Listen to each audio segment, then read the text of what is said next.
fim da escravidão, o governo da época promoveu uma política de imigração que trouxe ao Brasil por volta de 2,5 milhões de imigrantes.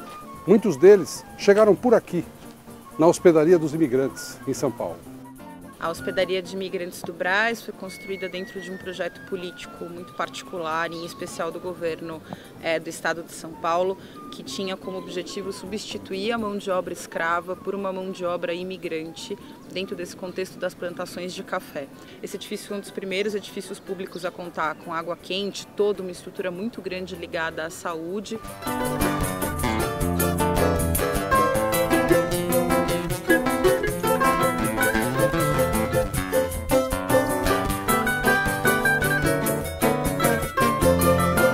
E eles começaram a vir para cá no final do século XIX, né? Esse é um edifício que começou a ser construído em 1886, foi aberto em 1887, em tempo recorde, para poder abrigar essa mão de obra para as fazendas de café. A hospedaria funcionou até a década de 70, até 1978, recebeu mais de 2,5 milhões de pessoas, entre imigrantes e migrantes nacionais de todas as regiões do Brasil, de mais de 70 nacionalidades. E essa imigração tem uma contribuição no passado e tem uma contribuição hoje muito grande. É importante lembrar que essa imigração do final do 19 do século 20 é uma imigração paga pelo Estado, ou seja, essas pessoas vieram para ficar aqui e tiveram todo um amparo. Então a gente tem, em ordem de grandeza, a colônia italiana, que hoje já não é mais uma colônia, que é uma comunidade muito grande, porque você tem descendentes, enfim, de segunda, terceira geração.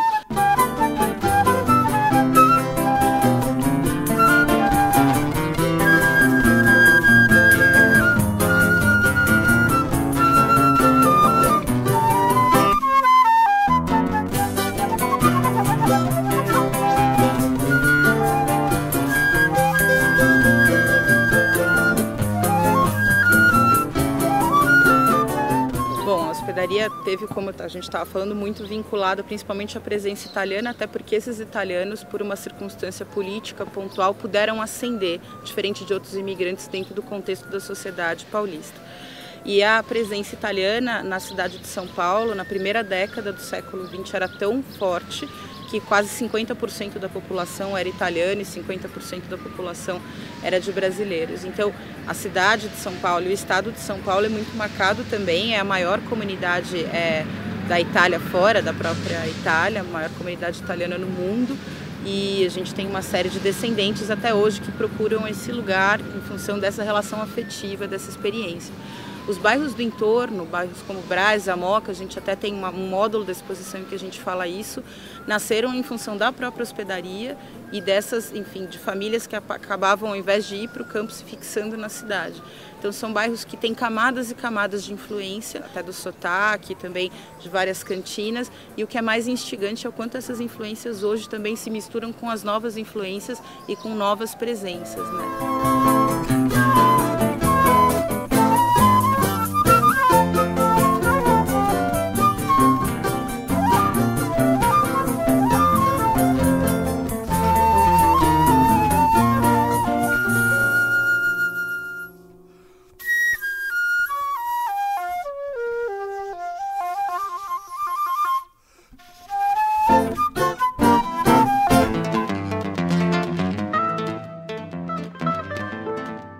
Com os italianos vieram receitas, técnicas e aromas que fazem parte do imaginário coletivo paulistano. Os italianos contribuíram sobremaneira para o desenvolvimento da gastronomia de São Paulo, não somente na capital, como no interior. Atualmente, centenas de restaurantes, hosterias e cantinas se espalham pela cidade, além das padarias especializadas e a infinidade de estabelecimentos que oferecem seus principais ícones culinários. Até o mais antigo restaurante de São Paulo é italiano, a Cantina Capuano. O restaurante começou em 1907 com o Francisco Capuano. Ele era um calabrês e ele fundou o restaurante. E na época haviam poucos restaurantes. Então qual era o sistema dele? O sistema dele, ele tinha 2 salões, ele abria as portas às 8 horas da noite, lotava os 2 salões, fechava as portas e servia o pessoal que estava no salão. O prato dele era um prato único. Era um couvert, uma entrada, né, Na época, um parmesão, uma azeitona, uma linguiça calabresa, pão italiano. Depois vinha fusilli, arroz com camarão, cabrito, salada e uma fruta da época. Encerrava a refeição. Isso regado a muito vinho, água, refrigerante, enfim.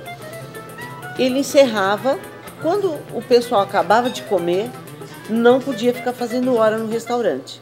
Ele tinha um ferro que ele batia por volta de 10, 10 e meia da noite e o pessoal tinha que se retirar.